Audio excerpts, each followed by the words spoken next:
আসসালামু আলাইকুম। ইউজ পার্টিশনে আপনাদেরকে স্বাগতম। আপনার পিসির হার্ড ড্রাইভের পার্টিশন তুলে দিতে চান। এটি আসলে খুব বেশি জটিল কোনো প্রক্রিয়া নয়, তবে একটু সাবধানতা অবলম্বন করতে হবে। গুরুত্বপূর্ণ ডাটা আগেই ব্যাকআপ নিয়ে রাখতে হবে। সি ড্রাইভ যেন ফরম্যাট না হয়ে যায় সেদিকে খেয়াল রাখতে হবে। চলুন তাহলে শুরু করা যাক। আজকে আমরা দেখব হার্ড ডিস্কের পার্টিশন মুছে দেবেন কিভাবে। ফার্স্টে আমরা কম্পিউটারে যাব। যাওয়ার পরে অথবা আমরা আরও সহজে করতে পারি, আমরা সার্চ বক্সে এখান থেকে search Dev disk management.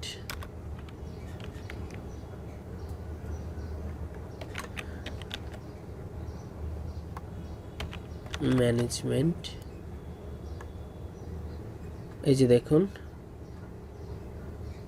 Create and format hard disk partition.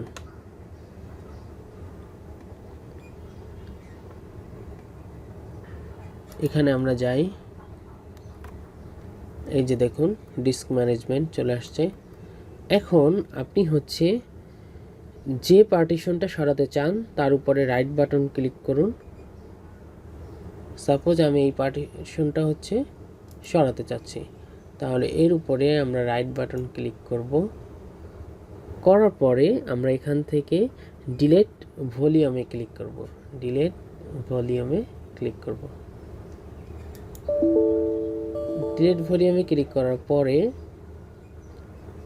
এখানে দেখুন শো করতেছে Windows can not delete the active system partition on this disk.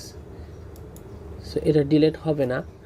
So এটা ডিলেট হবে না। আমরা যদি এইটাকে যাই, এটাতে আমাদের অনেক দরকারি ফাইল রয়েছে, যে কারণে আমরা ডিলেট দিব না। আমরা জাস্ট শুধু প্রক্রিয়াটা দেখিয়ে দিচ্ছি।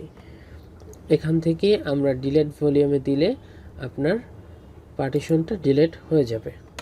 তবে অবশ্যই পার্টিশন ডিলেট করার আগে সেখানকার যদি কোনো ইম্পর্টেন্ট আপনার ডাটা থাকে, সেই ডেটাটাকে আপনি অন্য কোনো ড্রাইভে সরিয়ে রাখবেন। সো এভাবেই আপনি হার্ড ডিস্কের যে কোনো ড্রাইভ ডিলিট করতে পারবেন। ধন্যবাদ সবাইকে। আজকে এই পর্যন্তই। পরবর্তী ভিডিও দেখার আমন্ত্রণ রইল। সেই পর্যন্ত সবাই ভালো থাকবেন, সুস্থ থাকবেন। আল্লাহ হাফেজ। আসসালামু আলাইকুম।